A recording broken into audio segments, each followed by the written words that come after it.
ನಮಸ್ಕಾರ ಸ್ನೇಹಿತರೆ, ಎಲ್ಲರಿಗೂ ಕೆಪಿಎಸ್ಸಿ ಟ್ಯೂಟರ್ ಯೂಟ್ಯೂಬ್ ಚಾನಲ್ಗೆ ಸ್ವಾಗತ. ಇವತ್ತು ನಾವು ಈ ಒಂದು ವಿಡಿಯೋದಲ್ಲಿ 21 ಮತ್ತು 22 ಜೂನ್ 2020 ಪ್ರಚಲಿತ ಘಟನೆಗಳನ್ನ ಡಿಸ್ಕಸ್ ಮಾಡೋಣ. ಡಿಸ್ಕಸ್ ಸ್ಟಾರ್ಟ್ ಮಾಡೋಕ್ಕಿಂತ ಮುಂಚೆ ನೀವು ಒಂದು ವೇಳೆ ಕೆಪಿಎಸ್ಸಿ ಟ್ಯೂಟರ್ ಯೂಟ್ಯೂಬ್ ಚಾನಲ್ನ ಸಬ್ಸ್ಕ್ರೈಬ್ ಮಾಡಿಲ್ಲ ಅಂದರೆ ಕೂಡಲೇ ಸಬ್ಸ್ಕ್ರೈಬ್ ಮಾಡಿ. ಪಕ್ಕದಲ್ಲಿ ಒಂದು ಬೆಲ್ ಐಕನ್ ಇದೆ, ಇದನ್ನು ಒತ್ತಿ. ಇದರಿಂದ ನಿಮಗೆ ನಾನು ಅಪ್ಲೋಡ್ ಮಾಡುವ ಹೊಸ ವಿಡಿಯೋಗಳ ನೋಟಿಫಿಕೇಶನ್ ಬರುತ್ತೆ. ಸಪೋಸ್ ನಿಮಗೆ ಈ ವಿಡಿಯೋನ PDF ಬೇಕಾದರೆ ನೀವು ಟೆಲಿಗ್ರಾಮ್ ಚಾನಲ್ನ ಜಾಯ್ನ್ ಆಗಬೇಕಾಗುತ್ತೆ. ಟೆಲಿಗ್ರಾಮ್ ಚಾನಲ್ ಲಿಂಕ್ ಅನ್ನು ಡಿಸ್ಕ್ರಿಪ್ಷನ್ ಬಾಕ್ಸ್ ಅಲ್ಲಿ ಕೊಡಲಾಗಿದೆ. ಸೊ ಅದರ ಮೂಲಕ ನೀವು ಜಾಯ್ನ್ ಅನ್ನ ಆಗಬಹುದು. ಸೊ ಇವತ್ತಿನ ಡಿಸ್ಕಸ್ನ ಸ್ಟಾರ್ಟ್ ಮಾಡೋಣ. Let start. ಮೊದಲನೇದಾಗಿ ನಾವು ನಿನ್ನೆ 5 ಪ್ರಶ್ನೆಗಳನ್ನ ಕೊಟ್ಟಿದ್ದೀನಿ, ಅದನ್ನ ಡಿಸ್ಕಸ್ ಮಾಡೋಣ. ಮೊದಲನೇ ಪ್ರಶ್ನೆ, ಯಾವ ರಾಜ್ಯದ ಫಿಶರ್ ಮ್ಯಾನ್ಗಳು ರೀಸೆಂಟ್ ಆಗಿ ಹಿಲ್ಸಾ ಫಿಶ್ ಸ್ಪೀಸಿಸ್ ಏನಿದೆ ಅದರ ಒಂದು ಪ್ರೊಡ್ಯೂಸ್ ಬಹಳಷ್ಟು ಆಗಿದೆ ಅಲ್ಲಿ. ಸೊ ಹಾಗಾಗಿ ಅಲ್ಲಿನ ಜನರು ಬಹಳಷ್ಟು ಸರ್ಪ್ರೈಸ್ ಆಗಿದ್ದಾರೆ ಫಿಶರ್ ಮ್ಯಾನ್ಗಳು. ಸೊ ಆ ಒಂದು ರಾಜ್ಯ ಯಾವುದು? ಆ ರಾಜ್ಯ ವೆಸ್ಟ್ ಬೆಂಗಾಲ್. ಎರಡನೇದಾಗಿ, ರೀಸೆಂಟ್ ಆಗಿ ಇಂಡಿಯಾ ಒಂದು ದೇಶದ ಜೊತೆ ಪಶುಪತಿನಾಥ್ ಟೆಂಪಲ್ ಅಲ್ಲಿ ಸ್ಯಾನಿಟೇಷನ್ ಫೆಸಿಲಿಟಿ ಅನ್ನ ಕನ್ಸ್ಟ್ರಕ್ಟ್ ಮಾಡೋಗೋಸ್ಕರ ಅಗ್ರಿಮೆಂಟ್ ಅನ್ನ MOU ಗೆ ಸೈನ್ ಅನ್ನು ಮಾಡಲಾಗಿದೆ. ಆ ಒಂದು ದೇಶ ಯಾವುದಂದ್ರೆ ನೇಪಾಳ.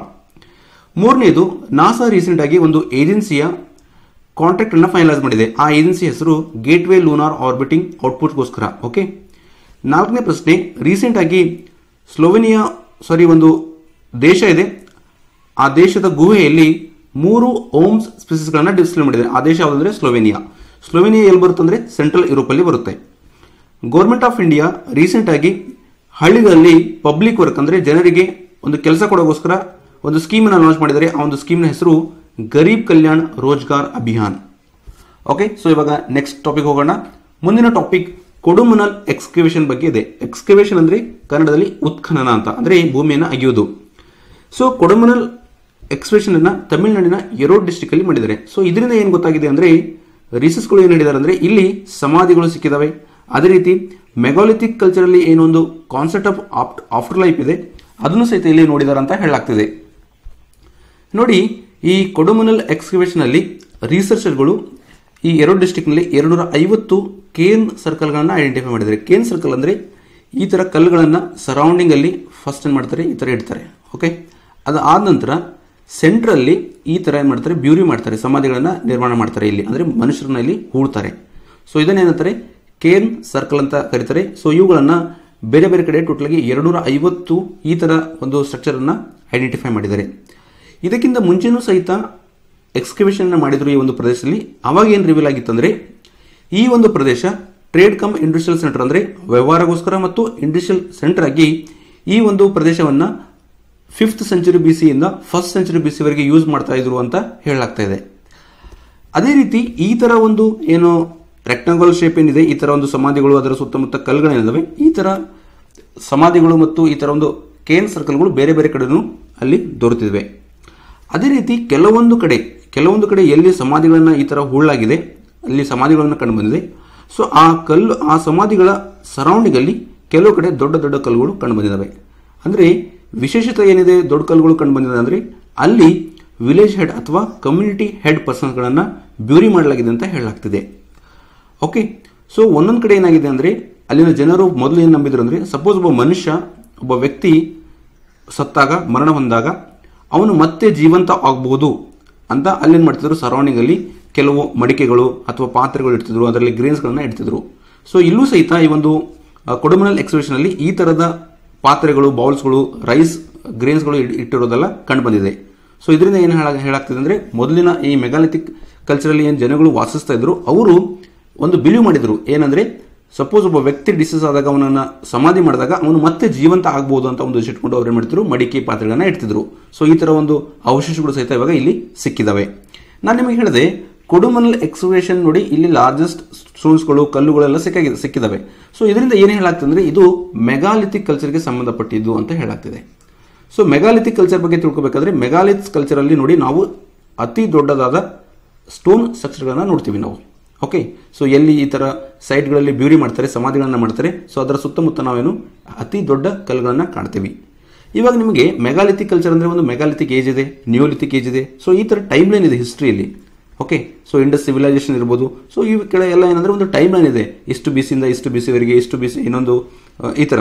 ಸೊ ಕೆಲವೊಂದು ಕಡೆ ಏನಾಗಿದೆ ಅಂದ್ರೆ ನಿಯೋಲಿಥಿಕ್ ಸ್ಟೋನ್ ಏಜ್ ನಡೀತಾ ಇದೆ ಅಂತ ತಿಳ್ಕೊಳ್ಳಿ ಒಂದ್ ಕಡೆ, ಅಥವಾ ಇನ್ನೊಂದು ಕಡೆ ಪ್ಯಾಲಿಯೋಥಿಕ್ ಸ್ಟೋನ್ ಏಜ್ ನಡೀತಾ ಇದೆ ಅಂತ ತಿಳ್ಕೊಳ್ಳಿ. ಸೊ ಅದರ ಪ್ಯಾರಲ್ ಆಗಿ ಮೆಗಾಲಿಥಿಕ್ ಏಜು ಸಹಿತ ನಡೆದಿದೆ ಅಂತ, ಕಲ್ಚರ್ ನಡೆದಿದೆ ಅಂತ ಹೇಳಲಾಗ್ತದೆ.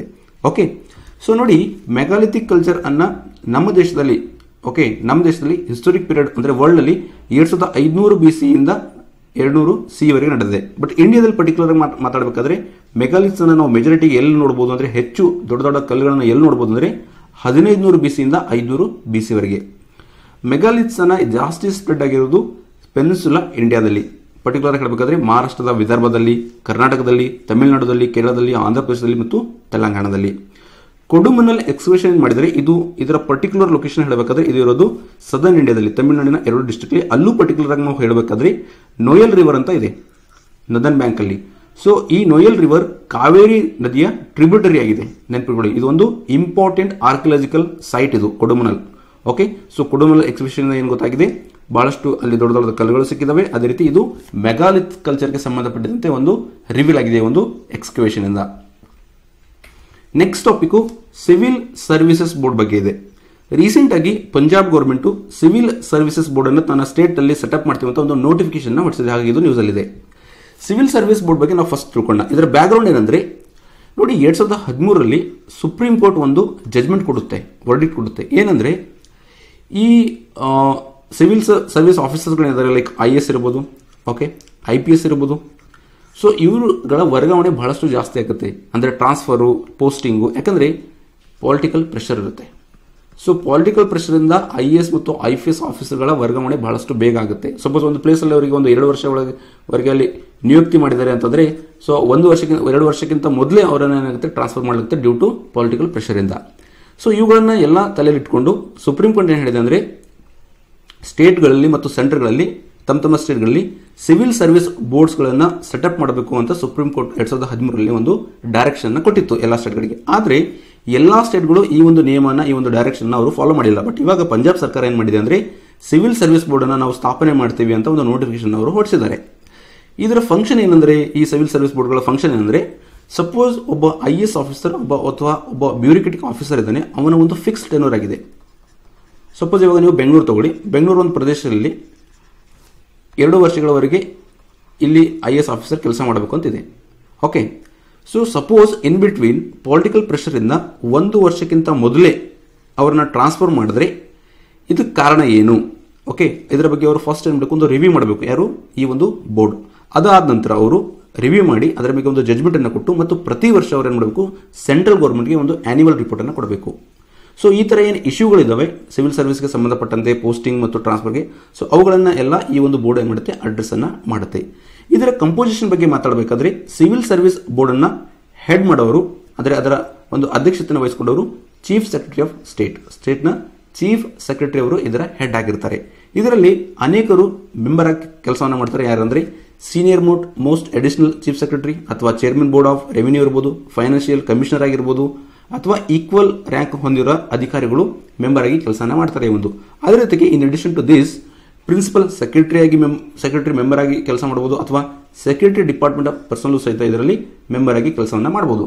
ಓಕೆ, ಸೊ ಇವಾಗ ತಾನು ನಿಮಗೆ ಹೇಳಿದೆ, ಕನ್ಸರ್ನ್ಸ್ ಆಫೀಸರ್ ಏನ್ ಮಾಡ್ತಾರೆ, ಸಪೋಸ್ ಒಬ್ಬ IAS ಆಫೀಸರ್ ಅಥವಾ IPS ಆಫೀಸರ್ ಒಂದು ಫಿಕ್ಸ್ ಟೆನ್ಯೂರ್ಗಿಂತ ಮೊದಲೇ ವರ್ಗಾವಣೆ ಆದರೆ, ಸೊ ಏನಾದರೂ ಪೋಸ್ಟಿಂಗ್ಗೆ ಇಶ್ಯೂ ಇದ್ರೆ, ಪೋಸ್ಟಿಂಗ್ಗೆ ಸಂಬಂಧಪಟ್ಟಂತೆ ಇಶ್ಯೂ ಇದ್ರೆ, ಅವಾಗ ಏನ್ ಮಾಡ್ತಾರೆ, ಈ ಕನ್ಸರ್ನ್ ಆಫೀಸರ್ಗಳು ಏನ್ ಮಾಡ್ತಾರೆ, ಈ ಬೋರ್ಡ್ ಇರುವ ಕನ್ಸರ್ನ್ ಆಫೀಸರ್ ಏನ್ ಮಾಡ್ತಾರೆ, ಅದನ್ನ ರಿವ್ಯೂ ಮಾಡಿ ಏನು ಕಾರಣ ಇದೆ ಅದನ್ನ ರೆಕಾರ್ಡ್ ಮಾಡಿ, ಸೊ ಒಂದು ಜಜ್ಮೆಂಟ್ ಅನ್ನ ಕೊಡ್ತಾರೆ. ನೋಡಿ, ಈ ಸಿವಿಲ್ ಸರ್ವಿಸ್ ಆಫೀಸರ್ಸ್ಗಳ ಒಂದು ಏನು ಇಶ್ಯೂ ಇದೆ, ಪೋಸ್ಟಿಂಗ್ ಮತ್ತು ಟ್ರಾನ್ಸ್ಫರ್, ಇದಕ್ಕೆ ಸಂಬಂಧಪಟ್ಟಂತೆ ಫೈನಲ್ ಡಿಸಿಷನ್ ಅನ್ನ ತೆಗೆದುಕೊಳ್ಳುವವರು ಯಾರಂದ್ರೆ ಚೀಫ್ ಮಿನಿಸ್ಟರ್ ಅವರು, ಅಂದ್ರೆ final authority will be chief minister. Next topic world crocodile day ಬಗ್ಗೆ ಇದೆ. ಪ್ರತಿ ವರ್ಷ ಜೂನ್ 17ರಂದು ವರ್ಲ್ಡ್ ಕ್ರೊಕೊಡೈಲ್ ಡೇ ಅನ್ನ ಆಚರಣೆ ಮಾಡ್ತೀವಿ. ಉದ್ದೇಶ ಏನಂದ್ರೆ, ನಿಮಗೆಲ್ಲ ಗೊತ್ತಿರೋ ಹಾಗೆ ಕ್ರೊಕೊಡೈಲ್ಗಳ ಸಂಖ್ಯೆ ಏನಾಗ್ತದೆ, ಕಡಿಮೆ ಆಗ್ತಾ ಇದೆ. ಸೊ ಈ ಕಡಿಮೆ ಆಗ್ತಾ ಇದೆಯಲ್ಲ, ಸೊ ಅದನ್ನ ಸಂರಕ್ಷಣೆ ಮಾಡೋಕ್ಕೋಸ್ಕರ ಒಂದು ಉದ್ದೇಶ ಇಟ್ಕೊಂಡು ಕ್ಯಾಂಪೇನ್ ಅನ್ನ ಮಾಡೋದು, ಅದರ ಮೂಲಕ ಅವೇರ್ನೆಸ್ ಅನ್ನ ವಿಶ್ವದಾದ್ಯಂತ ಕೊಡೋದು, ಆ ಒಂದು ಉದ್ದೇಶ ಇಟ್ಕೊಂಡು ಪ್ರತಿ ವರ್ಷ ಜೂನ್ 17ರಂದು ವರ್ಲ್ಡ್ ಕ್ರೊಕೊಡೈಲ್ ಡೇ ಅನ್ನ ಆಚರಣೆ ಮಾಡ್ತಾರೆ. ನಮ್ಮ ದೇಶದಲ್ಲಿ ಅಂದ್ರೆ ಎಕ್ಸಾಮ್ ಪಾಯಿಂಟ್ ಆಫ್ ನಾವು ಇಂಪಾರ್ಟೆಂಟ್ ಹೇಳಬೇಕಾದ್ರೆ, ಕ್ರೊಕೊಡೈಲ್ಗಳು ಎಲ್ಲೆಲ್ಲಿ ಸಿಗ್ತವೆ, ಬೇರೆ ಬೇರೆ ತರಹದ ಕ್ರೊಕೊಡೈಲ್ ಇದಾವೆ. ಸೊ ಎಲ್ಲೆಲ್ಲಿ ಸಿಗ್ತವೆ ಅದನ್ನ ನೋಡೋಣ, ಯಾಕಂದ್ರೆ ಎಕ್ಸಾಮ್ ಪಾಯಿಂಟ್ ಆಫ್ ಇದು ಇಂಪಾರ್ಟೆಂಟ್ ಆಗುತ್ತೆ. ನಮ್ಮ ದೇಶದಲ್ಲಿ ಕ್ರೊಕೊಡೈಲ್ ಸ್ಪೀಸೀಸ್ಗಳು ನಾವು ಎಲ್ಲೆಲ್ಲಿ ನೋಡಬಹುದು ಅಂದ್ರೆ, ಮೊದಲನೇದಾಗಿ ನಾವು ಸಾಲ್ಟ್ ವಾಟರ್ ಕ್ರೊಕೊಡೈಲ್ ಅನ್ನು ನೋಡಬಹುದು. ಎಲ್ಲಿ ನೋಡಬಹುದು ಇದನ್ನಂದ್ರೆ, ನಾವು ಇಂಡಿಯಾದ ಈಸ್ಟ್ ಕೋಸ್ಟ್ ಅಲ್ಲಿ ನೋಡಬಹುದು, ಮತ್ತೆ ಸದರ್ನ್ ಈಸ್ಟ್ ಅಲ್ಲಿ ಮತ್ತು ನಾರ್ಥನ್ ಆಸ್ಟ್ರೇಲಿಯಾದಲ್ಲಿ ನೋಡಬಹುದು. ಓಕೆ, ಸೊ ಈ ಸ್ಪೀಸಿಸ್ ಕ್ರೊಕೊಡೈಲ್ ಸ್ಪೀಸಿಸ್ ಏನು ಸಾಲ್ಟ್ ವಾಟರ್ ಕ್ರೊಕೊಡೈಲ್ ಇದೆ, ಇದನ್ನ ಮ್ಯಾನ್ ಈಟರ್ ಅಂತಲೂ ಕರೀತಾರೆ. ಇದು ನೋಡಿ ಭೂಮಿ ಮೇಲೆ ಅತಿ ಹೆಚ್ಚು ಅವಧಿವರೆಗೆ ಬದುಕುವ ಒಂದು ಕ್ರೊಕೊಡೈಲ್ ಸ್ಪೀಸಿಸ್ ಯಾವುದು? Salt water crocodile. ಐಯುಸಿಎನ್ ಅಲ್ಲಿ ಇದರ ಸ್ಟೇಟಸ್ ಲೀಸ್ಟ್ ಕಾನ್ಸರ್ನ್ ಆಗಿದೆ. ಇದಕ್ಕೆ ಥ್ರೆಡ್ ಯಾವುದರಿಂದ ಇದೆ ಅಂದರೆ, ಒಂದು ಇಲ್ಲಿಗಲ್ ಹಂಟಿಂಗ್ ಇಂದ, ಅಂದರೆ ಕಾನೂನು ಉಲ್ಲಂಘನೆ ಮಾಡಿ ಬೇಟೆಯಾಡುವುದು, ಹ್ಯಾಬಿಟೇಟ್ ಲಾಸ್. ಸೊ ಇದು ಎಲ್ಲಿ ವಾಸ ಮಾಡುತ್ತೆ ಅದರ ಒಂದು ಪ್ರದೇಶ ಲಾಸ್ ಆಗ್ತಾ ಇದೆ. ಸೊ ಅದರಿಂದ ಸಹಿತ ಇದಕ್ಕೂ ಥ್ರೆಟ್ ಇದೆ. ಅದೇ ರೀತಿ ಏನಾಗಿದೆ ಅಂದರೆ, ನಾನು ಇವಾಗ ನಿಮಗೆ ಹೇಳಿದೆ, ಇದನ್ನ ಮ್ಯಾನ್ ಈಟರ್ ಅಂತ ಕರೀತಾರೆ. ಸೊ ಮ್ಯಾನ್ ಈಟರ್ ಅಂದರೆ ಮನುಷ್ಯನನ್ನ ಈ ಒಂದು ಸ್ಪೀಸಿಸ್ ಏನು ಮಾಡುತ್ತೆ? ತಿನ್ನುತ್ತೆ. ಸಪೋಸ್ ಮನುಷ್ಯರು ಈ ಒಂದು ಸ್ಪೀಸಿಸ್ ಅನ್ನು ನೋಡಿದಾಗ ಏನು ಮಾಡ್ತಾರೆ? ಮನುಷ್ಯರು ಅದನ್ನು ಕೊಲ್ಬಿಡ್ತಾರೆ, ಸಾಯಿಸ್ತಾರೆ. ಹಾಗಾಗಿ ಇದರಲ್ಲೂ ಸಹಿತ ಈ ಒಂದು ಸ್ಪೀಸಿಸ್ಗೆ ಥ್ರೆಟ್ ಇದೆ. ಎರಡನೇದು ಮಾರ್ಷ್ ಕ್ರೊಕೊಡೈಲ್ ಅಥವಾ ಬಂಕರ್ ಅಂತ ಕರೀತಾರೆ. ಇದು ಎಲ್ಲಿ ನೋಡ್ಬೋದು ನಾವು? ಇದರ ಒಂದು ಸ್ಪೀಸಿಸ್ ನಾವು ಎಲ್ಲಿ ನೋಡ್ಬೋದು ಅಂತಂದರೆ, ಇದು ಫ್ರೆಶ್ ವಾಟರ್ ಅಲ್ಲಿ ನೋಡ್ಬೋದು ನಾವು. ಪರ್ಟಿಕ್ಯುಲರ್ ಆಗಿ ಇದರ ಪ್ಲೇಸ್ ಹೇಳಬೇಕಾದ್ರೆ, ನೆಟ್ಟು ಹೇಳಬೇಕಾದ್ರೆ ಸದರ್ನ್ ಇರಾನ್ ಮತ್ತು ಇಂಡಿಯನ್ ಸಬ್ ಕಾಂಟಿನೆಂಟ್. ಭೂತಾನ್ ಮತ್ತು ಮಯನ್ಮಾರ್ನಲ್ಲಿ ಇವುಗಳ ಸಂಖ್ಯೆ ಏನಾಗಿದೆ? ಕಂಪ್ಲೀಟ್ ಆಗಿ ಮುಗಿದು ಹೋಗಿದೆ. ಸೊ ಇನ್ಮೇಲೆ ನಾವು ಈ ಸ್ಪೀಸಿಸ್ಗಳು, ಯಾವ ಸ್ಪೀಸಿಸ್ಗಳು? ಮಾರ್ಷ್ ಕ್ರೊಕೊಡೈಲ್ಗಳನ್ನು ನಾವು ಭೂತಾನ್ ಮತ್ತು ಮಯನ್ಮಾರಲ್ಲಿ ನೋಡೋಕೆ ಇವಾಗ ಸಾಧ್ಯವಿಲ್ಲ. ಐಯುಸಿಎನ್ನಲ್ಲಿ ಈ ಮಾರ್ಷ್ ಕ್ರೊಕೊಡೈಲ್ನ ಸ್ಟೇಟಸ್ ವಲ್ನರಬಲ್ ಆಗಿದೆ. ಸೈಟ್ಸ್ ಅಲ್ಲಿ ಅಪೆಂಡಿಕ್ಸ್ 1 ಅಲ್ಲಿ ಇದನ್ನು ಲಿಸ್ಟ್ ಮಾಡಿದ್ದಾರೆ. ಥ್ರೆಟ್ಸ್ ಯಾವುದಾದ್ರಿಂದ ಇದ್ದಾರೆ? ಒಂದು ಹ್ಯಾಬಿಟೇಟ್ ಡಿಸ್ಟ್ರಕ್ಷನ್, ಅಂದರೆ ಇದು ಎಲ್ಲಿ ವಾಸ ಮಾಡುತ್ತೆ ಅಲ್ಲಿ ಜನಗಳಿಂದ ಒಂದು ಡಿಸ್ಟ್ರಕ್ಷನ್ ಆಗೋ ಕಾರಣ ಇದಕ್ಕೆ ಥ್ರೆಟ್ ಇದೆ. ಅದೇ ರೀತಿ ಈ ಫಿಶ್ಗಳನ್ನು ಹಿಡಿಬೇಕಾದ್ರೆ ಮೀನುಗಾರ ಏನು ಮಾಡ್ತಾರೆ? ಕೆಲವು ಇಕ್ವಿಪ್ಮೆಂಟ್ಗಳನ್ನು ಬಳಸ್ತಾರೆ. ಆ ಇಕ್ವಿಪ್ಮೆಂಟ್ಸ್ಗಳಿಂದನೂ ಸಹಿತ ಇದಕ್ಕೆ ತೊಂದರೆ ಇದೆ. ಮೂರನೇದಾಗಿ ಹ್ಯೂಮನ್ ಕಾನ್ಫ್ಲಿಕ್ಟ್, ಅಂದರೆ ಕೆಲವು ಇನ್ಸಿಡೆಂಟ್ ಆಗುತ್ತವೆ, ಹ್ಯೂಮನ್ ಕಾನ್ಫ್ಲಿಕ್ಟ್ ಆಗುತ್ತೆ. ಸೊ ಅವು ಸಹಿತ ಏನಾಗುತ್ತೆ? ಇವುಗಳಿಗೆ ಥ್ರೆಡ್ ಇದೆ ಈ ಒಂದು ಸ್ಪೀಸಿಸ್ಗಳಿಗೆ. ಮೂರನೇದಾಗಿ ಇಂಪಾರ್ಟೆಂಟ್ ಸ್ಪೀಸಿಸು ಘರಿಯಾಲ್. ಘರಿಯಾಲ್ ಕ್ರೊಕೊಡೈಲ್ ನೋಡಿ, ಮೊದಲು ಇದು ಡಿಸ್ಟ್ರಿಬ್ಯೂಷನ್ ಆಗಿದ್ದು ಎಲ್ಲೆಲ್ಲಿ ಅಂದರೆ, ನಾವು ಎಲ್ಲೆಲ್ಲಿ ನೋಡಬಹುದಾಗಿದೆ ಮೊದಲು ಅಂದರೆ ಬಾಂಗ್ಲಾದೇಶ್, ಭೂತಾನ್, ಇಂಡಿಯಾ, ಮಯನ್ಮಾರ್, ನೇಪಾಳ, ಪಾಕಿಸ್ತಾನ್. ಆದರೆ ಇವಾಗ ಕೆಲವು ಪ್ರದೇಶಗಳಿಗೆ ಮಾತ್ರ ಸೀಮಿತ ಆಗಿದೆ. ಅಂದರೆ ಅದು ಪರ್ಟಿಕ್ಯುಲರ್ ಹೇಳಬೇಕಾದ್ರೆ ಇಂಡಿಯಾ ಮತ್ತು ನೇಪಾಳದಲ್ಲಿ ಮಾತ್ರ ನಾವು ಇದರ ಪಾಪ್ಯುಲೇಷನ್ ಜಾಸ್ತಿಯನ್ನು ನೋಡಬಹುದು. ಮೊದಲು ನಾವು ಬಾಂಗ್ಲಾದೇಶ್, ಭೂತಾನ್, ಇಂಡಿಯಾ, ಮಯನ್ಮಾರ್, ನೇಪಾಳ ಮತ್ತು ಪಾಕಿಸ್ತಾನ ನೋಡಬಹುದಾಗಿತ್ತು. ಬಟ್ ಅದರ ಸಂಖ್ಯೆ ಕಡಿಮೆ ಆಗಿ ಇವಾಗ ನಾವು ಪರ್ಟಿಕ್ಯುಲರ್ ಆಗಿ ಜಾಸ್ತಿ ನೋಡೋದು ಇಂಡಿಯಾ ಮತ್ತು ನೇಪಾಳದಲ್ಲಿ. ಓಕೆ, ಸೊ ಇಂಡಿಯಾ ಮತ್ತು ನೇಪಾಳದಲ್ಲಿ, ಇಂಡಿಯಾದಲ್ಲಿ ಪರ್ಟಿಕ್ಯುಲರ್ ಆಗಿ ಎಲ್ಲಿ ನೋಡಬಹುದು ನಾವು ಅಂದರೆ ನ್ಯಾಷನಲ್ ಚಂಬಲ್ ಸ್ಯಾಂಕ್ಚುರಿಯಲ್ಲಿ ನಾವು ನೋಡಬಹುದು. ಮತ್ತೆ ಅದೇ ರೀತಿ ಕಟರ್ನಿಘಾಟ್ ವೈಲ್ಡ್ ಲೈಫ್ ಸ್ಯಾಂಕ್ಚುರಿಯಲ್ಲಿ ಸಹಿತ ನಾವು ನೋಡಬಹುದು. ಐಯುಸಿಎನ್ ಅಲ್ಲಿ ಇದರ ಸ್ಟೇಟೆಡ್ ಕ್ರಿಟಿಕಲ್ ಎಂಡೇಂಜರ್ ಆಗಿದೆ. ಸೊ ಇದನ್ನು ನೆನಪಿಟ್ಕೊಳ್ಳಿ. Okay, wild life protection act 1972 ಅಲ್ಲಿ ಶೆಡ್ಯೂಲ್ 1 ಅಲ್ಲಿ ಇದನ್ನು ಲಿಸ್ಟ್ ಮಾಡಿದ್ದಾರೆ. ಯಾವ ಪ್ರಾಣಿಗಳು, ಯಾವ ಸ್ಪೀಸಿಸ್ಗಳು ಶೆಡ್ಯೂಲ್ 1 ಅಲ್ಲಿ ಹಾಕ್ತಾರೋ ಆ ಪ್ರಾಣಿಗಳಿಗೆ ಮತ್ತು ಆ ಸ್ಪೀಸಿಸ್ಗಳಿಗೆ ಹೈಯೆಸ್ಟ್ ಪ್ರೊಟೆಕ್ಷನ್ ಕೊಡಲಾಗುತ್ತೆ. ಅದರ ಜೊತೆಗೆ ಸಪೋಸ್ ಯಾರಾದರೂ ಕಾನೂನು ಉಲ್ಲಂಘನೆ ಮಾಡಿ ಆ ಪ್ಲಾಂಟ್ಗಳು ಡಿಸ್ಟ್ರಾಯ್ ಮಾಡಿದ್ರೆ ಅಥವಾ ಅನಿಮಲ್ಗಳನ್ನು ಹಂಟಿಂಗ್ ಮಾಡಿದ್ರೆ ಅವರನ್ನು ಹೈ ಪೆನಲ್ಟಿಯನ್ನು ಹಾಕಲಾಗುತ್ತೆ ಮತ್ತು ಅವರಿಗೆ ಶಿಕ್ಷೆಗಳಿಗೆ ಒಳಗಾಗ್ತಾರೆ ಅವರು. ಓಕೆ, ಸೈಟ್ಸ್ ಅಲ್ಲಿ ಅಪೆಂಡಿಕ್ಸ್ 1 ಅಲ್ಲಿ ಲಿಸ್ಟ್ ಮಾಡಿದ್ದಾರೆ. ಥ್ರೆಡ್ಸ್ ಯಾವುದಾದ್ರಿಂದ ಅಂದರೆ ಡ್ಯಾಮ್, ಬ್ಯಾರೇಜಸ್, ವಾಟರ್ ಅಬ್ಸ್ಟ್ರಾಕ್ಷನ್ ಇರ್ಬೋದು, ಅಥವಾ ಫಿಶಿಂಗ್ ನೆಟ್ಸ್ ಇರ್ಬೋದು, river bed cultivation, sand mining. So ಇವುಗಳಿಂದ ಈ ಪ್ರಾಣಿಗಳಿಗೆ, ಈ ಒಂದು ಸ್ಪೀಸಿಸ್ಗೆ, ಘರಿಯಾಲ್ ಸ್ಪೀಸಿಸ್ಗೆ ಥ್ರೆಟ್ ಅನ್ನ ಇದೆ, ಭೀತಿ ಇದೆ. ಓಕೆ, ಈ ಘರಿಯಾಲ್ಗೆ ಸಂಬಂಧಪಟ್ಟಂತೆ UPSCಯಲ್ಲಿ ಪ್ರಶ್ನೆಯನ್ನ ಕೇಳಿದರು. ನೋಡಿ, UPSC ಪ್ರಿಲಿಮ್ 2017ರಲ್ಲಿ ಘರಿಯಾಲ್ಗೆ ಸಂಬಂಧಪಟ್ಟಂತೆ ಒಂದು ಪ್ರಶ್ನೆ ಇದೆ, ಅದನ್ನು ಡಿಸ್ಕಸ್ ಮಾಡೋಣ. ಪ್ರಶ್ನೆ ಏನಿದೆ ಅಂದರೆ, ಸಪೋಸ್ ನಮಗೆ ಘರಿಯಾಲ್ನ ನ್ಯಾಚುರಲ್ ಹ್ಯಾಬಿಟೇಟ್ಗೆ ನಮಗೆ ವಿಸಿಟ್ ಆಗಿದೆ, ಅಂದರೆ ನಮಗೆ ಘರಿಯಾಲ್ ನೋಡಬೇಕಾಗಿದೆ. ನಾವು ಎಲ್ಲಿ ನೋಡಬೇಕಾಗಿದೆ ಅಂದರೆ ನ್ಯಾಚುರಲ್ ಹ್ಯಾಬಿಟೇಟ್ಲಿ, ಅದರ ಮೂಲ ಒಂದು ಸ್ಥಾನದಲ್ಲಿ ಎಲ್ಲಿ ವಾಸಿಸ್ತದೆ ಅಲ್ಲಿ ನೋಡಬೇಕಾದ್ರೆ ಯಾವ ಒಂದು ಪ್ರದೇಶಕ್ಕೆ ಬೆಸ್ಟ್ ಪ್ಲೇಸ್ಗೆ ನಾವು ವಿಸಿಟ್ ಅನ್ನು ಆಗ್ಬೋದು ಅಂತ ಪ್ರಶ್ನೆ ಇದೆ. ಆಪ್ಷನ್ 4 ಕೊಟ್ಟಿದ್ದಾರೆ. ಸೊ ಇದರಲ್ಲಿ ನಾವು ಚಂಬಲ್ ರಿವರ್ಗೆ ನಾವು ಹೋಗ್ಬೋದು. ಅಲ್ಲಿ ನಾವು ಈ ನ್ಯಾಚುರಲ್ ಹ್ಯಾಬಿಟೇಟ್ಲಿ ಪ್ಲೇಸ್ ಆಗಿರುವ ಘರಿಯಾಲ್ನ ನೋಡಬಹುದು. ಓಕೆ, ಸೊ ನೋಡಿ, ಚಂಬಲ್ ರಿವರ್ ಮತ್ತು ಇನ್ನೊಂದು ಏನಂದ್ರೆ ಪ್ಲೇಸ್ ಹೇಳಿದ್ರೆ ನಮಗೆ ನ್ಯಾಷನಲ್ ಚಂಬಲ್ ಸ್ಯಾಂಕ್ಚುರಿಯಲ್ಲೂ ಸಹಿತ ನೋಡಬಹುದು ಈ ಒಂದು ಘರಿಯಾಲನ್ನ. ಓಕೆ, ಯಾವ ಪ್ರಾಣಿಗಳು ಮತ್ತು ಸ್ಪೀಸಿಸ್ಗಳು ಶೆಡ್ಯೂಲ್ 1 ಅಲ್ಲಿ ಲಿಸ್ಟ್ ಆಗಿದ್ದಾವೆ, ಸೊ ಅವುಗಳನ್ನು ನಾವು ಹೆಚ್ಚು ಪ್ರೊಟೆಕ್ಷನ್ ಮಾಡಲಾಗಿತ್ತು. ಸೊ ಹಾಗಾಗಿ ಘರಿಯಾಲ್ ಸಹಿತ ನಾವು ಹೆಚ್ಚು ಪ್ರೊಟೆಕ್ಷನ್ ಕೊಡುತ್ತವೆ. ನೋಡಿ, ಇದು IUCN ರೆಡ್ ಲಿಸ್ಟ್ ಅಲ್ಲಿ ಇದರ ಒಂದು ಸ್ಟೇಟಸ್ ಏನಾಗಿದೆ? ಕ್ರಿಟಿಕಲ್ ಎಂಡೇಂಜರ್ ಆಗಿದೆ. ಇದನ್ನ ನೆನಪಿಟ್ಕೊಳ್ಳಿ. ಇನ್ನೊಂದು ಪ್ರಶ್ನೆ ಕೇಳಿದ್ದಾರೆ 2017ರಲ್ಲಿ. ಪ್ರಶ್ನೆ ಏನಿದೆ ಅಂದರೆ, according to wild life protection act 1972, ಈ ಕೆಳಗಿನ ಅವುಗಳಲ್ಲಿ ಯಾವ ಪ್ರಾಣಿಗಳನ್ನ ನಾವು ಹಂಟಿಂಗ್ ಮಾಡಿದ್ರೆ ನಮಗೆ ಶಿಕ್ಷೆಗೆ ಒಳಗಾಗಿಸ್ತಾರೆ ಒಂದು ಲಾ ಮುಖಾಂತರ ಅಂತ ಕೊಟ್ಟಿದ್ದಾರೆ. ಈ ಒಂದು ಲಾ ಮುಖಾಂತರ ನೋಡಿ, ಈ 3 ಅನಿಮಲ್ಗಳೇನಿದಾವೆ, ಘರಿಯಾಲ್ ಇರ್ಬೋದು, ಇಂಡಿಯನ್ ವೈಲ್ಡ್ ಲೈಫ್ ಇರ್ಬೋದು, ವೈಲ್ಡ್ ಬೆಫಲೋ ಇರ್ಬೋದು, ಸಪೋಸ್ ಯಾರಾದರೂ ಕಾನೂನು ಉಲ್ಲಂಘನೆ ಮಾಡಿ ಹಂಟಿಂಗ್ ಮಾಡಿದ್ರೆ ಅಂತ ಪರ್ಸನ್ಗಳಿಗೆ ಈ ಒಂದು ಆಕ್ಟ್ ಅಡಿಯಲ್ಲಿ ಅವರಿಗೆ ಶಿಕ್ಷೆಯನ್ನು ಕೊಡಲಾಗುತ್ತೆ, ಅವರಿಗೆ ಹೈ ಪೆನಲ್ಟಿಯನ್ನು ಹಾಕಲಾಗುತ್ತೆ. ಓಕೆ, ಸೊ ಹಾಗಾಗಿ ಈ 3 ಸ್ಪೀಸಿಸ್ಗಳು ಸರಿಯಾದ ಆನ್ಸರ್ ಈ ಒಂದು ಪ್ರಶ್ನೆಗೆ. ಹಾಗಾಗಿ option D is the right answer for this question. ಇನ್ನಷ್ಟು ಮಾಹಿತಿ ಇದರ ಬಗ್ಗೆ ಹೇಳಬೇಕಾದ್ರೆ, according to wild life protection act 1972 ಪ್ರಕಾರ ಟೋಟಲ್ ಆಗಿ 6 ಶೆಡ್ಯೂಲ್ಗಳನ್ನು ಮಾಡಿದ್ದಾರೆ. 1 2 3 4 5 6. ಮೊದಲನೇ ಶೆಡ್ಯೂಲ್ ಏನು ಹೇಳುತ್ತೆ ಅಂತಂದರೆ, ನಿಮಗೆ ಹೇಳೋ ಪ್ರಕಾರ ಇವಾಗ ಇಲ್ಲಿ ಯಾವ ಪ್ರಾಣಿಗಳು, ಯಾವ ಎನಿಮಲ್ಗಳು, ಯಾವ ಸ್ಪೀಸೀಸ್ಗಳನ್ನು ನಾವು ಲಿಸ್ಟ್ ಮಾಡಿರ್ತೀವಿ ಅವುಗಳನ್ನು ಹೈಯೆಸ್ಟ್ ಪ್ರೊಟೆಕ್ಷನ್ ಕೊಡಲಾಗುತ್ತೆ. ಎರಡನೇದಾಗಿ ಶೆಡ್ಯೂಲ್ 3 ಮತ್ತು 4 ಅಲ್ಲೂ ಸಹಿತ ಪ್ರೊಟೆಕ್ಷನ್ ಕೊಡಲಾಗುತ್ತೆ, ಆದರೆ ಪೆನಲ್ಟಿ ಕಡಿಮೆ ಇರುತ್ತೆ. ಶೆಡ್ಯೂಲ್ 5 ಯಾವ ಯಾವ ಪ್ರಾಣಿಗಳನ್ನು ಹಂಟಿಂಗ್ ಮಾಡ್ಬೋದು ಅಂತ ಒಂದು ಲಿಸ್ಟಿಂಗನ್ನು ಕೊಟ್ಟಿದ್ದಾರೆ. ಶೆಡ್ಯೂಲ್ 6 ಶೆಡ್ಯೂಲ್ 6 ಏನು ಕೊಟ್ಟಿದ್ದಾರೆ ಅಂತಂದರೆ, ಸಪೋಸ್ ಒಂದು ಪ್ಲ್ಯಾಂಟ್ ಇದೆ, ಆ ಪ್ಲ್ಯಾಂಟು ಒಂದು ಪ್ರದೇಶದಲ್ಲಿ ಹುಟ್ಕೊಂಡಿದೆ ಅಂತ ತಿಳ್ಕೊಳ್ಳಿ, ಅದರ ಮೂಲವಾಸಿ ಇದೆ ಅಲ್ಲಿ, ಮೂಲ ನಿವಾಸ ಅಲ್ಲಿಂದ ಇದೆ. ಸೊ ಆ ಒಂದು ಪ್ರದೇಶದಲ್ಲಿ ನಾವು ಕಲ್ಟಿವೇಷನ್ ಮಾಡಬಾರ್ದು ಮತ್ತು ಪ್ಲಾಂಟಿಂಗನ್ನು ಮಾಡಬಾರ್ದು ಅಂತ ಶೆಡ್ಯೂಲ್ 6 ಹೇಳುತ್ತೆ. ಸೊ ಇದು ವೈಲ್ಡ್ ಲೈಫ್ ಪ್ರೊಟೆಕ್ಷನ್ ಆಕ್ಟ್ 1972 ಬಗ್ಗೆ. ನೆಕ್ಸ್ಟ್ ಟಾಪಿಕ್ಕು ಫ್ಯಾಬಿಫ್ಲೂ ಬಗ್ಗೆ ಇದೆ. ಫ್ಯಾಬಿಫ್ಲೂ ಇದು ಒಂದು ಆಂಟಿವೈರಲ್ ಡ್ರಗ್ ಇದೆ. ಸೊ ಇದು ಯಾಕೆ ನ್ಯೂಸಲ್ಲಿದೆ ಅಂದರೆ, ರೀಸೆಂಟಾಗಿ ಗ್ಲೆನ್ಮಾರ್ಕ್ ಫಾರ್ಮಾಸ್ಯೂಟಿಕಲ್ಸ್ ಇವರು ಫ್ಯಾಬಿಫ್ಲೂ ಡ್ರಗ್ ಅನ್ನು ಇಂಟ್ರೊಡ್ಯೂಸ್ ಮಾಡ್ತೀವಿ ಅಂತ ಹೇಳಿದ್ದಾರೆ, ಒಂದು ಅನೌನ್ಸ್ಮೆಂಟನ್ನು ಕೊಟ್ಟಿದ್ದಾರೆ. ಸೊ ಹಾಗಾಗಿ ಇದು ನ್ಯೂಸಲ್ಲಿದೆ. ಫ್ಯಾಬಿಫ್ಲೂ ಅನ್ನು ಅನೌನ್ಸ್ ಮಾಡಿದವರು ಗ್ಲೆನ್ಮಾರ್ಕ್ ಫಾರ್ಮಾಸ್ಯೂಟಿಕಲ್ಸ್ ಅವರು. ಈ ಫ್ಯಾಬಿಫ್ಲೂ ಆಂಟಿವೈರಲ್ ಡ್ರಗ್ ಅನ್ನು ನಾವು ಯಾವುದಕ್ಕೋಸ್ಕರ ಯೂಸ್ ಮಾಡ್ತೀವಿ ಅಂದರೆ, ಕೋವಿಡ್-19 ಪೇಷಂಟ್ಸ್ ಏನಿದ್ದಾರೆ, ಕೊರೋನಾ ಪೇಷಂಟ್ಸ್ ಏನಿದ್ದಾರೆ ಅವರಿಗೆ ನಾವು ಇದನ್ನು ಯೂಸ್ ಮಾಡ್ಬೋದು. ಯಾರು ಹತ್ರ ಅಂದರೆ ಯಾವ ಒಂದು ಕೋವಿಡ್-19 ಪೇಷಂಟ್ಸಲ್ಲಿ ಮಾಡ್ರೇಟ್ ಸಿಂಪ್ಟಮ್ಸ್ ಅಂದರೆ ಬಹಳಷ್ಟು ಕಡಿಮೆ ಸಿಂಪ್ಟಮ್ಸ್ ಇದ್ದಾವೆ, ಅವರಿಗೆ ಈ ಒಂದು ಮಾತ್ರೆನ, ಈ ಒಂದು ಓರಲ್ ಡ್ರಗ್ ಅನ್ನು ನಾವು ಕೊಡ್ಬೋದು. ಸೊ ಇದರಿಂದ ಏನಾಗುತ್ತೆ, ಅವರು ಕಂಪ್ಲೀಟ್ ಆಗಿ ಕ್ಯೂರ್ ಆಗ್ತಾರೆ. ನಮ್ಮ ದೇಶದಲ್ಲಿ 80% ಕೇಸಸ್ ಏನು ಪಾಸಿಟಿವ್ ಕೇಸಸ್ ಇದ್ದಾವೆ, ಆ ಪಾಸಿಟಿವ್ ಕೇಸಸ್ಗಳಲ್ಲಿ ನಾವು ಈ ಕೊರೋನಾ ಸಿಂಪ್ಟಮ್ಸ್ ಅನ್ನು ಮಾಡ್ರೇಟ್ ಆಗಿ ನೋಡಿದ್ವಿ. ಸೊ ಹಾಗಾಗಿ ಈ ಒಂದು ಟ್ಯಾಬ್ಲೆಟ್ ಅನ್ನು ಅವರಿಗೆ ಕೊಡಬಹುದು, ಇದರಿಂದ ಅವರು ಗುಣಮುಖರಾಗ್ತಾರೆ. ನೋಡಿ, ಈ ಫ್ಯಾಬಿಫ್ಲೂ ಏನಿದೆ ಇದೊಂದು ಬ್ರ್ಯಾಂಡ್ ನೇಮ್ ಇದೆ, ಬಟ್ ಇದರ ಡ್ರಗ್ ನೇಮ್ ಏನಿದೆ ಫ್ಯಾವಿಪಿರವಿರ್ ಇದೆ. ಈ ಒಂದು ಡ್ರಗ್ ನಿಮಗೆ ವಿತಿನ್ 10 ಡೇಸಲ್ಲಿ 7 to 10 ಡೇಸಲ್ಲಿ ಸಿಗುತ್ತೆ. ಟೋಟಲ್ ಆಗಿ 34 ಟ್ಯಾಬ್ಲೆಟ್ಸ್ ಇರ್ತವೆ. ಒಂದು ಸ್ಟ್ರಿಪ್ಪಲ್ಲಿ 3500 ರೂಪಾಯಿ ಕಾಸ್ಟ್ ಆಗುತ್ತೆ. ಒಂದು ಟ್ಯಾಬ್ಲೆಟ್ಗೆ 103 ರೂಪಾಯಿ ಆಗುತ್ತೆ. ಫಸ್ಟ್ ಡೇ ನೀವು ಏನು ಮಾಡಬೇಕಾಗುತ್ತೆ, 18 ಟ್ಯಾಬ್ಲೆಟ್ಸ್ಗಳನ್ನು ಸೇವನೆ ಮಾಡಬೇಕಾಗುತ್ತೆ. Morning 9, evening 9. Next day 4 tablets, morning 2, evening 2. Total ಆಗಿ 14 ದಿವಸಗಳವರೆಗೆ ಇದು ಟ್ರೀಟ್ಮೆಂಟನ್ನು ನಡೀತಾ ಇರುತ್ತೆ. ಈ ಡ್ರಗ್ ನೋಡಿ, ಇಲ್ಲಿವರೆಗೆ ಇಂಡಿಯಾದ ಬೇರೆ ಬೇರೆ ಕಡೆಯಲ್ಲಿ ಅಂದರೆ 11 ಸೈಟ್ಸ್ಗಳಲ್ಲಿ 150 ಪೇಷಂಟ್ಗಳ ಮೇಲೆ ಕ್ಲಿನಿಕಲ್ ಟ್ರಯಲನ್ನು ಮಾಡ್ತಾ ಇದ್ದಾರೆ. ಅಂದರೆ ಕಂಪ್ಲೀಟ್ ಆಗಿ ಕ್ಯೂರ್ ಆಗುತ್ತೋ ಇಲ್ಲ ಅಂತ ಇನ್ನಷ್ಟು ಚೆಕ್ ಮಾಡ್ತಾ ಇದ್ದಾರೆ ಒಂದು ಟ್ಯಾಬ್ಲೆಟಿಂದ.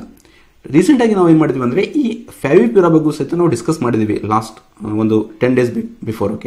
ಏನಂದರೆ ಫ್ಯಾವಿಪಿರಾ ಇದು ನೋಡಿ ಅವಿಫಾವಿರನ್ ಎಂಬ ಒಂದು ಡ್ರಗ್ನ ಜೆನೆರಿಕ್ ಹೆಸರು. ಬಟ್ ಅವಿಫಾವಿರನ್ ಏನಿದೆ, ಈ ಒಂದು ಔಷಧಿಯನ್ನು 1990ರಲ್ಲಿ ಜಪಾನ್ನ ಒಂದು ಕಂಪ್ನಿ ಫಸ್ಟ್ ಟೈಮ್ ಅಭಿವೃದ್ಧಿಯನ್ನು ಪಡಿಸಿತ್ತು. ರೀಸೆಂಟಾಗಿ ಇವಾಗ ಕೋವಿಡ್-19 ಕ್ರೈಸಿಸ್ ಸ್ಟಾರ್ಟ್ ಆಯಿತು, ಆವಾಗ ರಷ್ಯಾದ ವಿಜ್ಞಾನಿಗಳು ಈ ಒಂದು ಅವಿಫಾವಿರನ್ ಟ್ಯಾಬ್ಲೆಟನ್ನು ತೆಗೆದುಕೊಂಡು ಅದರಲ್ಲಿ ಕೆಲವು ಸಂಶೋಧನೆ ಮಾಡಿ, ಕೆಲವು ಮಾರ್ಪಾಡನ್ನು ಮಾಡಿ ಮತ್ತೆ ಅದನ್ನು ರಿಲೀಸ್ ಮಾಡಿದ್ದಾರೆ ಆ ಒಂದು ಔಷಧಿ.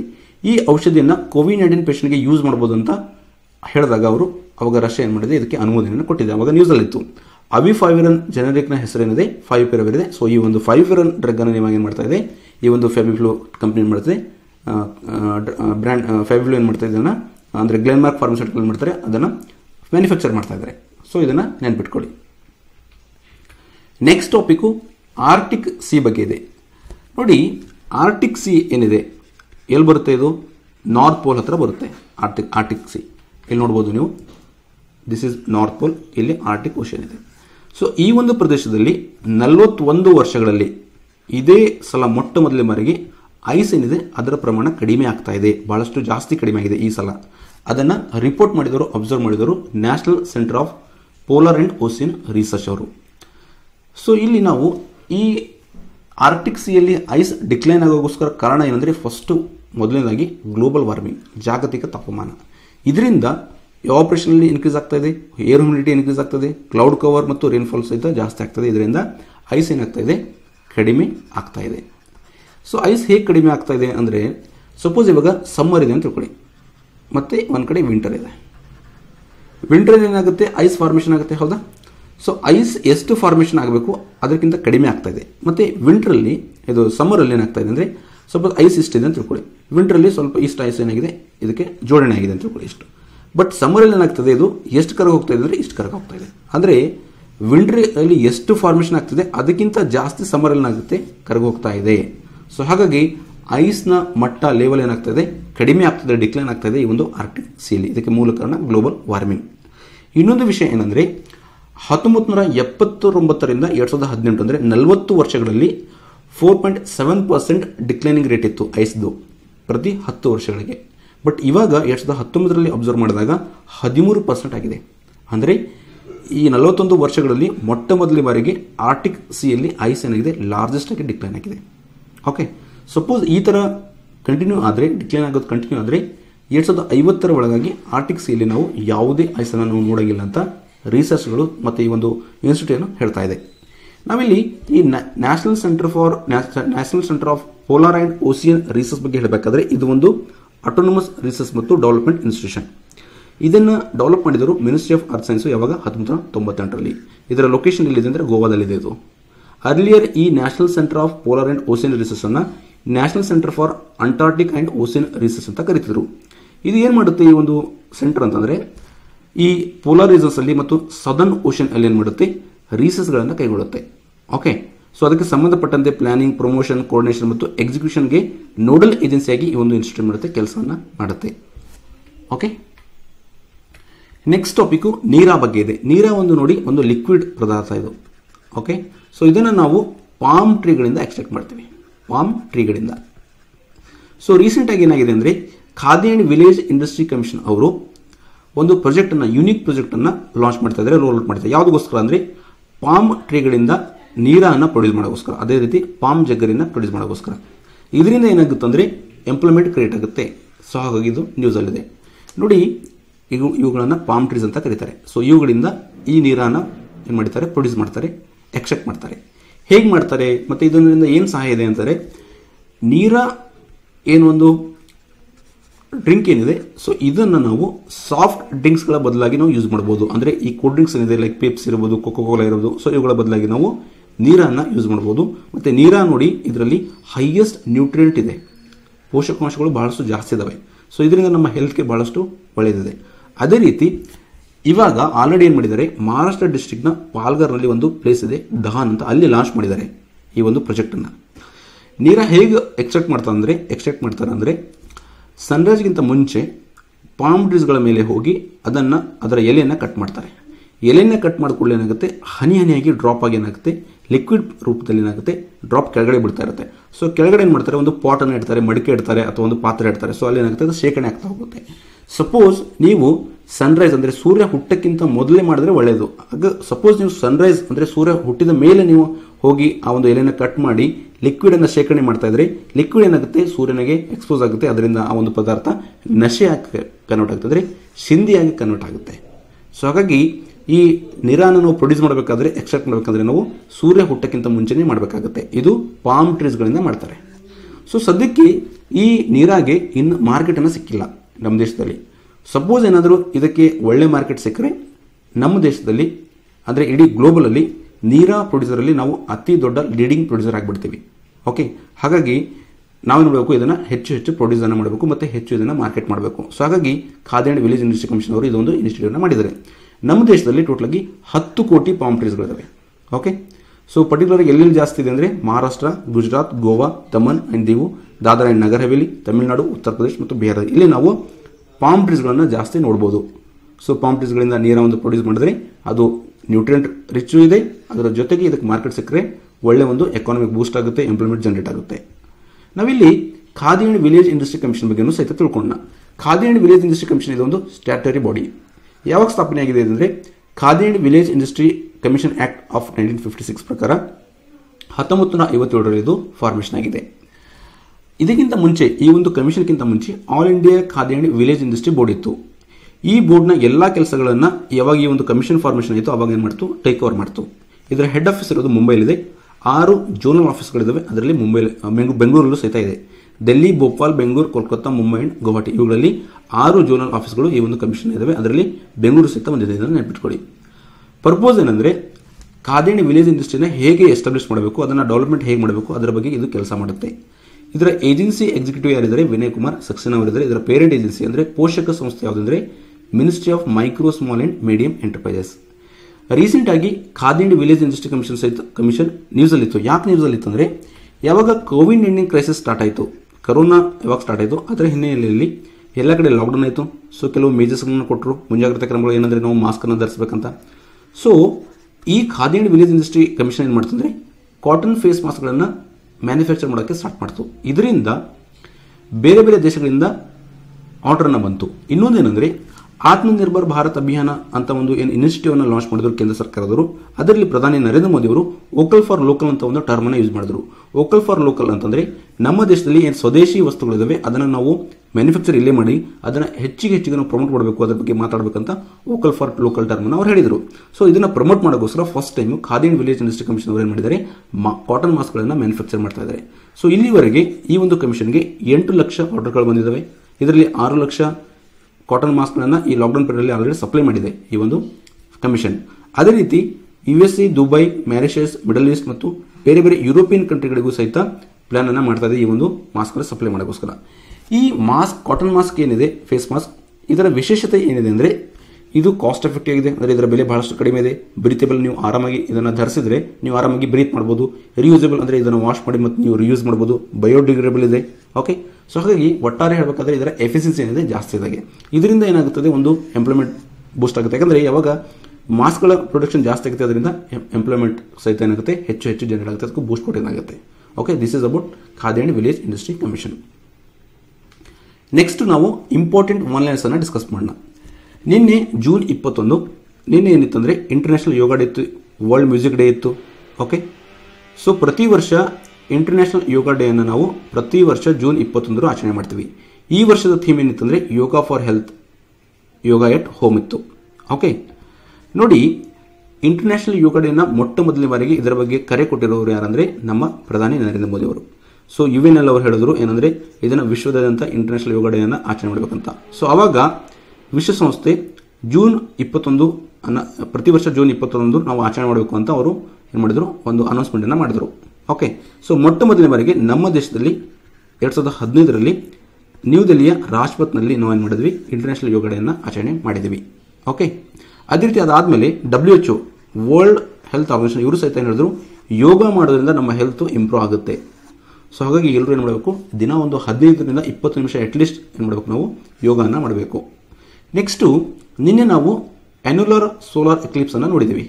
ಓಕೆ, ಸೋಲಾರ್ ಎಕ್ಲಿಪ್ಸಲ್ಲಿ 3 ಥರ ಇದ್ದಾವೆ. ಅದರಲ್ಲಿ ನಾವು ಅನ್ಯುಲರ್ ಸೋಲಾರ್ ಎಕ್ಲಿಪ್ಸನ್ನು ನಿನ್ನೆ ವಿಟ್ನೆಸ್ ಮಾಡಿದ್ವಿ ನಮ್ಮ ಇಂಡಿಯಾದಲ್ಲಿ. ಇದನ್ನು ರಿಂಗ್ ಆಫ್ ಫೈರ್ ಎಕ್ಲಿಪ್ಸ್ ಅಂತಲೂ ಪಾಪ್ಯುಲರ್ ಆಗಿ ಕರೀತಾರೆ. ನೋಡಿ, 3 ಥರದಿದ್ದಾವೆ. ಒಂದು ಟೋಟಲ್ ಸೋಲಾರ್ ಎಕ್ಲಿಪ್ಸ್, ಇನ್ನೊಂದು ಪಾರ್ಷಿಯಲ್ ಸೋಲಾರ್ ಎಕ್ಲಿಪ್ಸ್, ಇನ್ನೊಂದು ಅನ್ಯುಲರ್ ಸೋಲಾರ್ ಎಕ್ಲಿಪ್ಸ್. ಇಲ್ಲಿ ನೋಡ್ಬೋದು ನೀವು, ಇದು ಪಾರ್ಷಿಯಲ್ ಎಕ್ಲಿಪ್ಸ್, ಇದು ಅನ್ಯುಲರ್, ಇದು ಟೋಟಲ್ ಎಕ್ಲಿಪ್ಸ್. ಸೋಲಾರ್ ಎಕ್ಲಿಪ್ಸ್ ಅಂದರೆ ಏನು, ಸೂರ್ಯಗ್ರಹಣ ಅಂದರೆ ಏನು, ಯಾವಾಗ ಆಗುತ್ತೆ ಇದು ಅಂದರೆ, ಇದು ಸನ್ ಇದೆ ಅಂತ ತಿಳ್ಕೊಳ್ಳಿ. ಓಕೆ, ಇಲ್ಲಿ ಅರ್ತ್ ಇದೆ, ಇಲ್ಲಿ ಮೂನ್ ಇದೆ. ಓಕೆ, ಅರ್ತ್ನ ಅರೌಂಡ್ ಏನು ಮಾಡುತ್ತೆ, ಮೂನ್ ಏನಾಗುತ್ತೆ, ಆರ್ಬಿಟ್ ಆಗ್ತಾ ಇರುತ್ತೆ ಈ ಥರ, ಹೌದಾ. ಸೊ ಈ ಮೂನು ಇಲ್ಲಿ ಬಂದಾಗ ಅಂದರೆ ಸನ್ ಮತ್ತು ಅರ್ತ್ಗಳ ನಡುವೆ ಬಂದಾಗ, ಎಕ್ಸಾಕ್ಟ್ಲಿ ನಡುವೆ ಬಂದಾಗ ಅವೇನಾಗುತ್ತೆ, ಎಕ್ಲಿಪ್ಸ್ ಆಗುತ್ತೆ, ಗ್ರಹಣ ಆಗುತ್ತೆ, ಸೂರ್ಯಗ್ರಹಣ ಆಗುತ್ತೆ. ಇದರಲ್ಲಿ ಅನ್ಯುಲರ್ ಸೋಲಾರ್ ಎಕ್ಲಿಪ್ಸ್ ಹೇಗಾಗುತ್ತೆ ಅಂದರೆ, ಸನ್ ಮತ್ತು ಅರ್ತ್ನ ಮಧ್ಯೆ ಒಂದೇ ಲೈನಲ್ಲಿ, ಇಲ್ಲಿ ಸನ್ ಇದೆ ಅಂತ ತಿಳ್ಕೊಳ್ಳಿ, ಇಲ್ಲಿ ಅರ್ತ್ ಇದೆ, ಇಲ್ಲಿ ಮೂನ್, ಎಕ್ಸಾಕ್ಟ್ಲಿ ಏನಾಗುತ್ತೆ, ಒಂದೇ ಲೈನ್ ಬಂದುಬಿಡುತ್ತವೆ ಈ ಥರ. ಸೊ ಅವಾಗ ಏನಾಗುತ್ತೆ, ಅನ್ಯುಲರ್ ಸೋಲಾರ್ ಎಕ್ಲಿಪ್ಸ್ ಆಗುತ್ತೆ. Okay, next topic Satyabhama portal ಬಗ್ಗೆ ಇದೆ. ಸತ್ಯಭಾಮ ಪೋರ್ಟಲ್ನ ರೀಸೆಂಟಾಗಿ ಮಿನಿಸ್ಟ್ರಿ ಆಫ್ ಕೋಲ್ ಅವರು ಲಾಂಚ್ ಮಾಡಿದ್ದಾರೆ.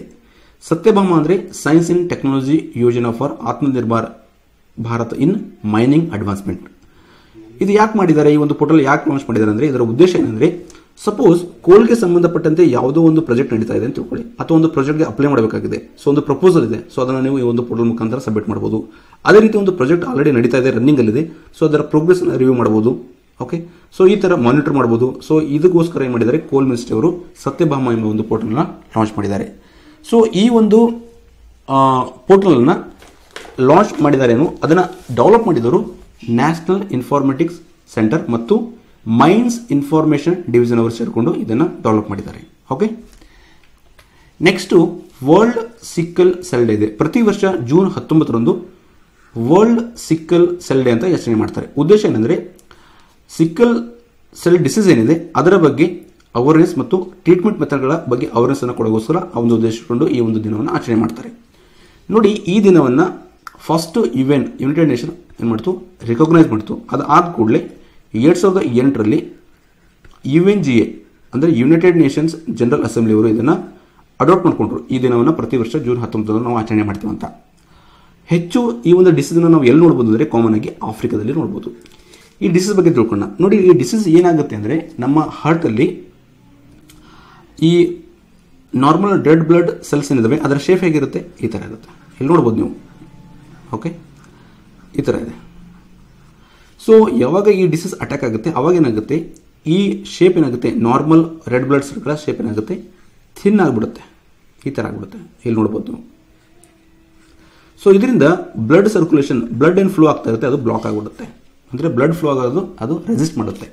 ಸೊ ಇದರಿಂದ ಏನು ಮಾಡುತ್ತೆ, ಏನಾಗುತ್ತೆ, ಈ ಒಂದು ಡಿಸೀಸನ್ನು ನಮ್ಮ ದೇಹದಲ್ಲಿ ಬರುತ್ತೆ. ಇಲ್ಲಿ ನೋಡ್ಬೋದು ನೀವು. ಸಪೋಸ್ ನೀವು ಈ ನಾರ್ಮಲ್ ರೆಡ್ ಬ್ಲಡ್ ಸೆಲ್ಸ್ಗಳನ್ನು ಅದರ ಕ್ರಾಸ್ ಸೆಕ್ಷನ್ ಮಾಡಿದಾಗ ಹಿಮೋಗ್ಲೋಬಿನ್ ಪ್ರಮಾಣ ಇಲ್ಲಿ ಎಷ್ಟು ಫಿಲಪ್ ಆಗಿದೆ ನೋಡ್ಬೋದು. ಅದೇ ರೀತಿ ಸಿಕ್ಕಲ್ ಡಿಸೀಸ್ ಬಂದಾಗ ಸಿಕ್ಕಲ್ ಸೆಲ್ನ ಒಂದು ಶೇಪ್ ಈ ಥರ ಇರುತ್ತೆ. ಸೊ ಇದರಲ್ಲಿ ಬ್ಲಡ್ ಎಷ್ಟು ನೀವು ಫಿಲಪ್ ಆಗಿದೆ ನೋಡ್ಬೋದು, ಅಂದರೆ ಇಲ್ಲಿ ಕಡಿಮೆ ಆಗಿದೆ. ಸೊ ಇದನ್ನು ಸಿಕ್ಕಲ್ ಸೆಲ್ ಡಿಸೀಸ್ ಅಂತ ಕರೀತಾರೆ. ಸೊ ಇದರಲ್ಲಿ ಯಾಕೆ ಫಿಲಪ್ ಇದು ಕಡಿಮೆ ಆಗಿದೆ ಅಂದರೆ due to block, blood flow ಆಗೋದು ಏನಾಗಿದೆ, ಬ್ಲಾಕ್ ಮಾಡ್ತಾ ಇದೆ ಸಿಕ್ಕಲ್ ಸೆಲ್ಸ್ಗಳು. ಅದರಿಂದ ಈ ಥರ ಒಂದು ಡಿಸೀಸನ್ನು ಬರುತ್ತೆ. ಸೊ ಈ ಡಿಸೀಸ್ ಜಾಸ್ತಿ ನಾವು ಎಲ್ಲಿ ನೋಡೋದು, ಆಫ್ರಿಕಾದಲ್ಲಿ ನೋಡ್ಬೋದು. ನೆಕ್ಸ್ಟ್ ನಾವು ಪ್ರಧಾನಮಂತ್ರಿ ಭಾರತೀಯ ಜನೌಷಧಿ ಕೇಂದ್ರ ಬಗ್ಗೆ ಇದೆ ನೋಡಿ. ರೀಸೆಂಟಾಗಿ ಪ್ರಧಾನಮಂತ್ರಿ ಭಾರತೀಯ ಜನೌಷಧಿ ಪರಿಯೋಜನಾ ಅಡಿಯಲ್ಲಿ ಪ್ರಧಾನಮಂತ್ರಿ ಭಾರತೀಯ ಜನೌಷಧಿ ಕೇಂದ್ರಗಳೇನಿದ್ದಾವೆ ನಮ್ಮ ದೇಶದಲ್ಲಿ 6300 ಕೇಂದ್ರಗಳಿದ್ದಾವೆ. ಆ 6300 ಕೇಂದ್ರಗಳಲ್ಲಿ ಜನೌಷಧಿ ಸುವಿಧಾ ಸ್ಯಾನಿಟರಿ ನ್ಯಾಪ್ಕಿನ್ಗಳನ್ನು ನಾವು ಅವೈಲೇಬಲ್ ಮಾಡ್ತೀವಿ ಅಂತ ಒಂದು ಅನೌನ್ಸ್ಮೆಂಟನ್ನು ಹೇಳಿದ್ದಾರೆ. ಸೊ ಈ ಪ್ಯಾಡ್ಗಳ ಬೆಲೆ ಎಷ್ಟಿರುತ್ತೆ, ನ್ಯಾಪ್ಕಿನ್ಗಳ ಬೆಲೆ ಅಂದರೆ ಒಂದು ಪ್ಯಾಡ್ನ ಬೆಲೆ ₹1 ಇರುತ್ತೆ. ಓಕೆ, ಇದನ್ನು ಇಂಪ್ಲಿಮೆಂಟ್ ಮಾಡ್ತಾ ಇರೋರು ಕೆಮಿಕಲ್ ಆ್ಯಂಡ್ ಫರ್ಟಿಲೈಸರ್ ಮಿನಿಸ್ಟ್ರಿ. ಇದನ್ನು ನೆನಪಿಟ್ಕೊಳ್ಳಿ. ಕೆಮಿಕಲ್ ಆ್ಯಂಡ್ ಫರ್ಟಿಲೈಸರ್ ಮಿನಿಸ್ಟ್ರಿಯ ಸಚಿವರು ಯಾರಿದ್ದಾರೆ ಕಮೆಂಟ್ ಬಾಕ್ಸಲ್ಲಿ ತಿಳಿಸಿ. ನಮ್ಮ ಕರ್ನಾಟಕದವರು ಇದ್ದಾರೆ, ಸೊ ಅವರ ಹೆಸರನ್ನು ನೀವು ಕಮೆಂಟ್ ಬಾಕ್ಸಲ್ಲಿ ಕೊಡಿ. ನೆಕ್ಸ್ಟು ಹೌಸಿಂಗ್ ಫೈನಾನ್ಸ್ ಕಂಪ್ನಿ ನೋಡಿ. HFCಗಳು ಅಂದರೆ ಹೌಸಿಂಗ್ ಫೈನಾನ್ಸ್ ಕಂಪ್ನಿಗಳು ಏನು ಮಾಡ್ತವೆ, ಮನೆ ಕನ್ಸ್ಟ್ರಕ್ಟ್ ಮಾಡೋಕ್ಕೋಸ್ಕರ ನಮಗೆ ಲೋನನ್ನು ಕೊಡ್ತವೆ. ಸೊ ಇದರ ರೆಗ್ಯುಲೇಟರ್ ಅನ್ನೋ ಮೊದಲು ಯಾರಿದ್ರು ಅಂದರೆ ನ್ಯಾಷನಲ್ ಹೌಸಿಂಗ್ ಬ್ಯಾಂಕ್ ಇತ್ತು. ಇವಾಗ ಚೇಂಜ್ ಆಗಿ RBI ಏನು ಮಾಡಿದೆ, ತನ್ನ ಈ ಅಧಿಕಾರವನ್ನು, ನ್ಯಾಷನಲ್ ಹೌಸಿಂಗ್ ಬ್ಯಾಂಕ್ ಏನು ರೆಗ್ಯುಲೇಟ್ ಮಾಡ್ತಿತ್ತು ಹೌಸಿಂಗ್ ಫೈನಾನ್ಸ್ ಬ್ಯಾಂಕ್, ಆ ಅಧಿಕಾರವನ್ನು RBI ಏನು ಮಾಡಿದೆ, ವಶಪಡಿಸಿಕೊಂಡಿದೆ. ಅಂದರೆ ಇವಾಗ ಹೌಸಿಂಗ್ ಫೈನಾನ್ಸ್ ಕಂಪ್ನಿಗಳನ್ನು ರೆಗ್ಯುಲೇಟ್ ಮಾಡೋರು ಯಾರಂದರೆ RBI ದವರು, ರಿಸರ್ವ್ ಬ್ಯಾಂಕ್ ಆಫ್ ಇಂಡಿಯಾದವರು. BP ಸ್ಟ್ಯಾಟಿಸ್ಟಿಕಲ್ ರಿವ್ಯೂ ಈ ಒಂದು ಕಂಪ್ನಿ ಏನು ಮಾಡಿದೆ, ರಿವ್ಯೂ ಮಾಡಿದೆ. ಏನು ಮಾಡಿದೆ ರಿವ್ಯೂ ಅಂದರೆ ಎನರ್ಜಿ ಕನ್ಸಂಪ್ಷನ್ ನಮ್ಮ ದೇಶದಲ್ಲಿ, ವಿಶ್ವದಲ್ಲಿ ಎಷ್ಟಿದೆ, ಸೊ ಅದನ್ನು ಒಂದು ರಿವ್ಯೂ ಮಾಡಿದೆ. ಸೊ ಅದರ ಪ್ರಕಾರ ನಮ್ಮ ಭಾರತ ದೇಶ ವಿಶ್ವದಲ್ಲಿ 3ನೇ ಸ್ಥಾನವನ್ನು ಪಡೆದುಕೊಂಡಿದೆ. ಮೊದಲನೇ ಸ್ಥಾನ ಚೀನಾ ಇದೆ, 2ನೇ ಸ್ಥಾನ US ಇದೆ, ನಂತರ ನಮ್ಮ ಭಾರತ ದೇಶ ಇದೆ. ಅಂದರೆ ನಮ್ಮ ಭಾರತ ದೇಶ ಎನರ್ಜಿ ಕನ್ಸಂಪ್ಷನಲ್ಲಿ ಪ್ರತಿ ವರ್ಷ ಏನಾಗ್ತದೆ, ಜಾಸ್ತಿ ಆಗ್ತಾ ಇದೆ ಎನರ್ಜಿ ಕನ್ಸಂಪ್ಷನಲ್ಲಿ. ಪ್ರಧಾನಿ ನರೇಂದ್ರ ಮೋದಿ ಅವರು ಕಮರ್ಷಿಯಲ್ ಮೈನಿಂಗ್ಗೋಸ್ಕರ 41 ಕೋಲ್ ಬ್ಲಾಕ್ಗಳ ಆಕ್ಷನ್ ಪ್ರೊಸೆಸ್ ಅನ್ನು ಸ್ಟಾರ್ಟ್ ಮಾಡಿದ್ದಾರೆ, ಅನೌನ್ಸ್ಮೆಂಟ್ ಅನ್ನು ಮಾಡಿದ್ದಾರೆ. ಓಕೆ, ಸೊ ಇದರ ಅರ್ಥ ಏನಂದರೆ ಎಲ್ಲೆಲ್ಲಿ ಯಾವ ಪ್ರದೇಶಗಳಲ್ಲಿ ನಾವು ಕೋಲನ್ನು ಮೈನಿಂಗ್ ಮಾಡ್ಬೋದು, ಸೊ ಆ ಪ್ರದೇಶಗಳಲ್ಲಿ ಪ್ರೈವೇಟ್ ಪ್ಲೇಯರ್ಸ್ಗಳು ಸಹಿತ ಮೈನಿಂಗ್ ಮಾಡ್ಬೋದು, ಕಮರ್ಷಿಯಲ್ ಕಂಪ್ನಿಗಳು ಸಹಿತ ಮೈನಿಂಗ್ ಮಾಡ್ಬೋದು. ಸೊ ಅದಕ್ಕೋಸ್ಕರ ಆಕ್ಷನ್ ಪ್ರೊಸೆಸ್ ಅನ್ನು ಸ್ಟಾರ್ಟ್ ಮಾಡಿದ್ದಾರೆ. ಸೊ ಇದರ ಅನೌನ್ಸ್ಮೆಂಟ್ ಅನ್ನು ಪ್ರಧಾನಿ ನರೇಂದ್ರ ಮೋದಿ ಅವರಿಗೆ ಟೋಟಲಾಗಿ 41 ಕೋಲ್ ಬ್ಲಾಕ್ಸ್ಗಳಲ್ಲಿ ಮೈನಿಂಗ್ ಮಾಡೋಕ್ಕೋಸ್ಕರ ಕಮರ್ಷಿಯಲ್ ಕಂಪ್ನಿಗಳಿಗೆ ಒಂದು ಅವಕಾಶ ಕೊಡೋಕ್ಕೋಸ್ಕರ ಆಕ್ಷನ್ ಪ್ರೊಸೆಸ್ ಅನ್ನು ಸ್ಟಾರ್ಟ್ ಮಾಡಿದ್ದಾರೆ. ಈ ಆಕ್ಷನ್ ಪ್ರೊಸೆಸ್ ಅನ್ನು ಕೈಗೊಳ್ಳೋರು ಯಾರಂದ್ರೆ ಮಿನಿಸ್ಟ್ರಿ ಆಫ್ ಕೋಲ್ ಮತ್ತು federation of Indian chamber of commerce and industry ಅವರು, ಫಿಕಿ ಅಂತ ಕರೀತಾರೆ ಇದು ಶಾರ್ಟ್ ಆಗಿ. ಓಕೆ, ಸೊ ಇದರಿಂದ ಏನಾಗುತ್ತೆ, ಪ್ರೈವೇಟ್ ಕಂಪ್ನಿಗಳಿಗೂ ಸಹಿತ ಇನ್ವೆಸ್ಟ್ ಮಾಡೋಕ್ಕೆ ಒಂದು ಸಹಕಾರಿಯಾಗುತ್ತೆ. ಇದರಿಂದ ಸರ್ಕಾರಕ್ಕೆ ಅಂದರೆ ಕೋಲ್ ಮಿನಿಸ್ಟ್ರಿಗೆ 33,000 ಕೋಟಿ ರೂಪಾಯಿ ಕ್ಯಾಪಿಟಲ್ನ ಬರುತ್ತೆ. ಈ ಒಂದು ಪ್ರೊಸೆಸ್ಸನ್ನು, ಆಕ್ಷನ್ ಪ್ರೊಸೆಸ್ಸನ್ನು mines and minerals development and regulation act ಅಡಿಯಲ್ಲಿ ಮಾಡ್ತಾ ಇದ್ದಾರೆ. FICCI, federation of Indian chambers of commerce and industry, ಈ ಫಿಕಿಯ ಪ್ರೆಸಿಡೆಂಟ್ ಯಾರಿದ್ದಾರೆ, ಸಂಗೀತಾ ರೆಡ್ಡಿ ಅವರಿದ್ದಾರೆ. ಇದರ senior vice president Uday Shankar ಅವರಿದ್ದಾರೆ. ಸೊ ಇವತ್ತಿನ 5 ಪ್ರಶ್ನೆಗಳು. ಮೊದಲನೇ ಪ್ರಶ್ನೆ, ಕೊಡುಮನಲ್ ಎಕ್ಸ್ಕವೇಷನ್ ಏನು ಮಾಡಿದ್ದಾರೆ ರೀಸೆಂಟಾಗಿ 2 ಡಿಸ್ಟ್ರಿಕ್ಟಲ್ಲಿ. ಈ 2 ಡಿಸ್ಟ್ರಿಕ್ಟ್ ಎಲ್ಲಿ ಬರುತ್ತೆ, ಯಾವ ಒಂದು ರಾಜ್ಯದಲ್ಲಿ? ವರ್ಲ್ಡ್ ಕ್ರೊಕೊಡೈಲ್ ಡೇನ ಪ್ರತಿ ವರ್ಷ ನಾವು ಯಾವ ದಿನದಂದು ಆಚರಣೆ ಮಾಡ್ತೀವಿ? ಮೂರನೇದಾಗಿ ರೀಸೆಂಟಾಗಿ ಫ್ಯಾಬಿಫ್ಲೂ ಅಂತ ಒಂದು ಆಂಟಿವೈರಲ್ ಡ್ರಗ್ ಇದೆ, ಓರಲ್ ಡ್ರಗ್. ಸೊ ಇದನ್ನು ಇಂಟ್ರೊಡ್ಯೂಸ್ ಮಾಡ್ತೀವಿ ಅಂತ ಒಂದು ಅನೌನ್ಸ್ಮೆಂಟನ್ನು ಒಂದು ಫಾರ್ಮಸ್ಯೂಟಿಕಲ್ ಕಂಪ್ನಿ ಅನೌನ್ಸ್ಮೆಂಟ್ ಮಾಡಿದೆ. ಓಕೆ, ಸೊ ಒಂದು ಕಂಪ್ನಿ ಹೆಸರು ಏನು? ರೀಸೆಂಟಾಗಿ ಒಂದು ಸಂಶೋಧನೆ ಇನ್ಸ್ಟಿಟ್ಯೂಟ್ ಅಂದರೆ ರಿಸರ್ಚ್ ಇನ್ಸ್ಟಿಟ್ಯೂಟ್ ಏನು ಮಾಡಿದೆ, ಆರ್ಟಿಕ್ ಸಿಯಲ್ಲಿ ಮೊಟ್ಟ ಮೊದಲನೇ ಬಾರಿಗೆ ಅಂದರೆ 41 ವರ್ಷಗಳಲ್ಲಿ ಇದೇ ಸಲ ಐಸ್ ಏನಾಗಿದೆ ಲಾರ್ಜೆಸ್ಟ್ ಆಗಿ ಡಿಕ್ಲೈನ್ ಆಗಿದೆ ಅಂತ ಒಂದು ಅಬ್ಸರ್ವ್ ಮಾಡಿದೆ. ಆ ಒಂದು ಇನ್ಸ್ಟಿಟ್ಯೂಟ್ನ ಹೆಸರೇನು? Khadi and village industry commission ಅವರು ರೀಸೆಂಟಾಗಿ ಒಂದು ಪ್ರಾಡಕ್ಟನ್ನು ಪ್ರೊಡ್ಯೂಸ್ ಮಾಡೋಕ್ಕೋಸ್ಕರ ಒಂದು ಯುನೀಕ್ ಪ್ರಾಜೆಕ್ಟನ್ನು ರೋಲ್ಔಟ್ ಮಾಡಿದ್ದಾರೆ. ಇದರಿಂದ ಎಂಪ್ಲಾಯ್ಮೆಂಟ್ ಸಹಿತ ಕ್ರಿಯೇಟ್ ಆಗುತ್ತೆ ಅಂತ ಹೇಳಿದ್ದಾರೆ. ಸೊ ಆ ಒಂದು ಪ್ರಾಡಕ್ಟ್ನ ಹೆಸರು ಏನು? ಇವತ್ತಿಗೆ ಇಷ್ಟೇ ಸಾಕು. Thank you so much. ನಿಮಗೇನಾದರೂ ಈ ಒಂದು ವಿಡಿಯೋ ಲೈಕ್ ಆದರೆ ಲೈಕ್ ಮಾಡಿ, ಶೇರ್ ಮಾಡಿ ಮತ್ತು ಸಬ್ಸ್ಕ್ರೈಬ್ ಮಾಡಿ.